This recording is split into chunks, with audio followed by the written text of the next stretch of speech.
Hi, and welcome to this video about the future of data storytelling.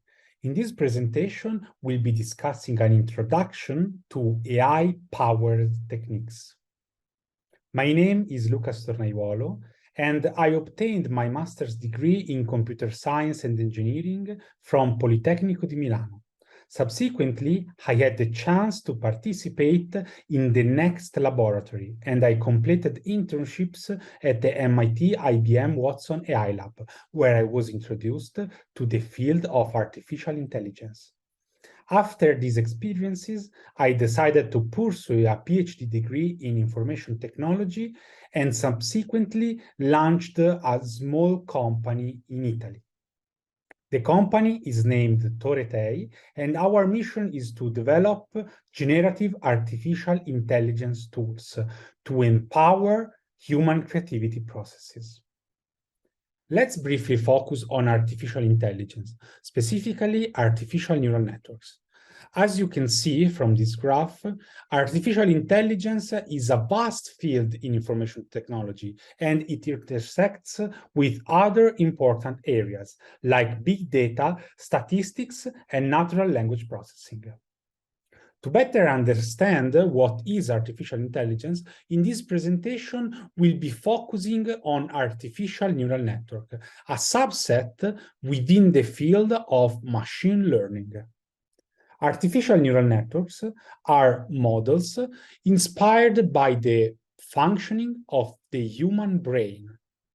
Specifically, inputs electrical signals reach neuron, where calculations are performed and they communicated as an output to other neurons. The whole set of these calculations that transform input to outputs allows for many functions to be performed. Similarly, in information technology, a training dataset can be created where input and desired output are listed. In this example, the training data consists of a set of numbers represented by characters and the corresponding desired result, indicating whether a number is even or odd. Then we proceed with a phase of training of the artificial neural network. As you can see, the artificial neural network consists of several neurons that perform operations and contain parameters used to carry out these operations on the input communicated to be transformed into the output. During the training phase, these internal parameters in the neurons, also known as weight of the neural network, are adjusted so that the result obtained after all operations on an input is increasingly close to the desired result present in the training data.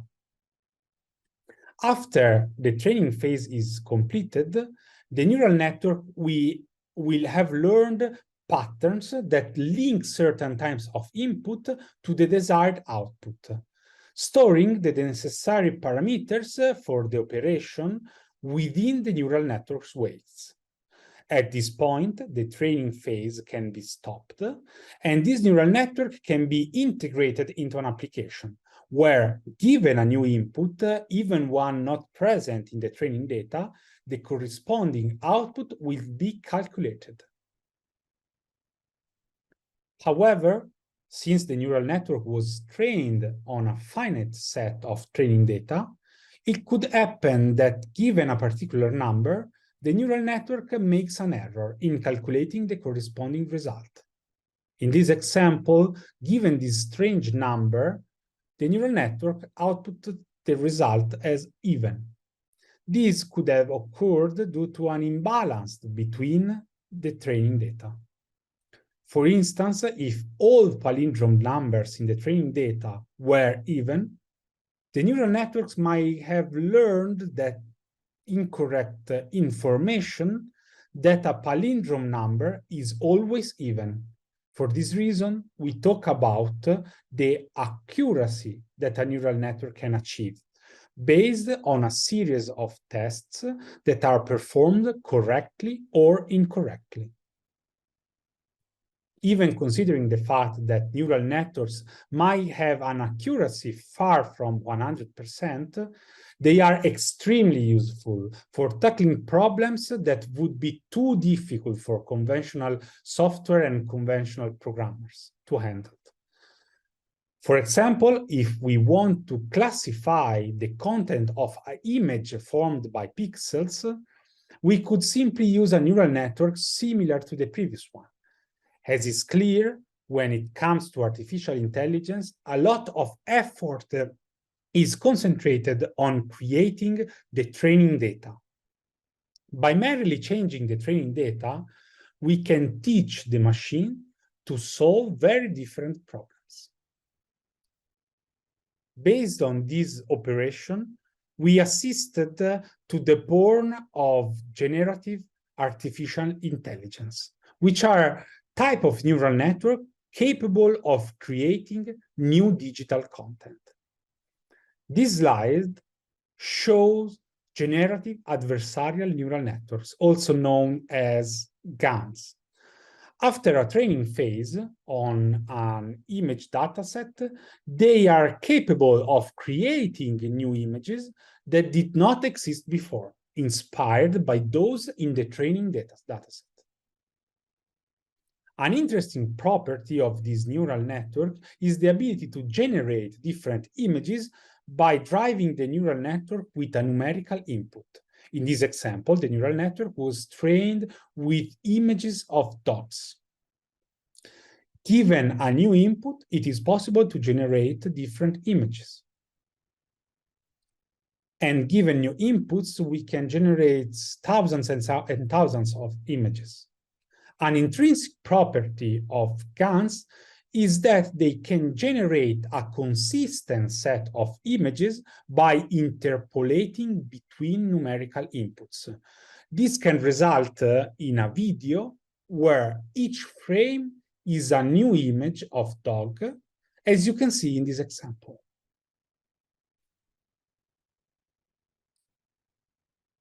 Moreover, it is possible to drive this neural network directly with images rather than numerical inputs, thereby achieving transformations. In this example, generative neural networks have learned to transform images of zebras into images of horses and vice versa. In this way, it is possible to transform an entire video of a horse into a video of a zebra in a matter of seconds. We may even change a hair color or transform the photograph of a bag into the design of a new shoe. But how is it possible to drive this neural network using written text as an input? This is possible thanks to another component composed of two neural networks capable of comparing the meaning of a text with the content of an image. This component was trained with a vast quantity of different images and their respective descriptions. Thanks to this, it is possible to insert text that is compared to the result of a generative neural network in order to guide its generation. And here we are, able to train a generative neural network with a data set of images, such as images of different dogs, and subsequently produce new images by driving the neural network through written text. Based on this technology, in 2021, we created and presented an artwork by the artist Mauro Martino at the Biennale di Venezia. With the collaboration of Politecnico di Milano and MindEarth, we collected unique images of Italian cities. In this way, we were able to collect a unique training dataset of Italian cities with which we trained generative adversarial neural networks. Subsequently, we selected poems and texts from writers that described those cities, and we generated a video by driving the frame generation using the words of these writers. Thanks to the consistency of generative adversarial neural networks, during frame generation, it is possible to achieve a morphing bound to the training images of Italian cities. Now I leave you with the viewing of a part from the video presented at the Biennale di Venezia. È delle città come dei sogni. Tutto l'immaginabile può essere sognato, ma anche il sogno più inatteso è un rebus che nasconde un desiderio, oppure il suo rovescio, una paura. Como. Arrivo a Como dal mare, dopo aver attraversato orizzontali pianure, risaie, pioppeti, e Como con il suo lago, le sue alture, il suo biancore mi ridà il senso del movimento continuo e della verticalità aerea. Così mi ritrovo dalle mie parti. Il lago lo direi incastonato tra case e vette come una spilla di diamante. Se non fosse che l'acqua sciaborda e di notte sembra volersi annettere le strade. Sembra voler diventare un mare in sogno.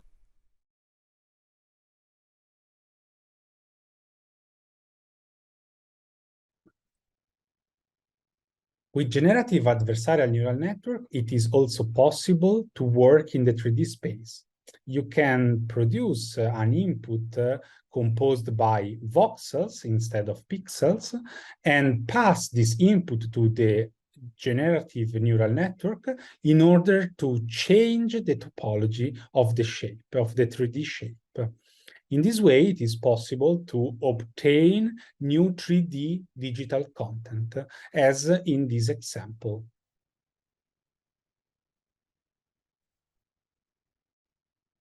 Thanks to the success of generative adversarial neural network in generating new digital content, also new technology were developed and are employed to generate new digital content.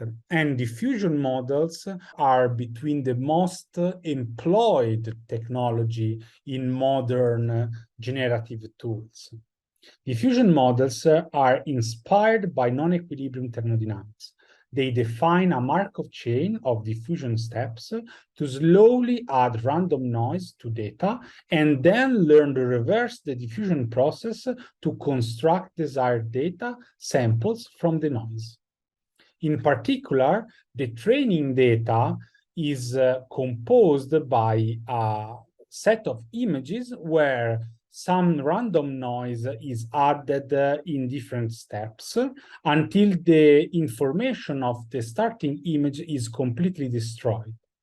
Then the neural network learns how to reconstruct an image starting by a random noise by reduce the noise step by step in order to produce high quality images.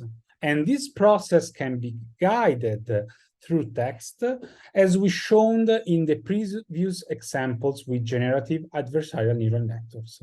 Thanks to diffusion models, we assisted today to the born of a very different set of new AI-based tools like DALL-E 2 or Midjourney, and so on. And now let's see how the poetry-driven video changes by using the diffusion technology. With the diffusion models, the training could be performed with a larger variety of images. È delle città come dei sogni. Tutto l'immaginabile può essere sognato, ma anche il sogno più inatteso è un rebus che nasconde un desiderio, oppure il suo rovescio, una paura. Como. Arrivo a Como dal mare, dopo aver attraversato orizzontali pianure, risaie, pioppeti, e Como con il suo lago, le sue alture, il suo biancore mi ridà il senso del movimento continuo e della verticalità aerea. Così mi ritrovo dalle mie parti. Il lago lo direi incastonato tra case e vette, come una spilla di diamante. Se non fosse che l'acqua sciaborda e di notte sembra volersi annettere le strade. Sembra voler diventare un mare in sogno.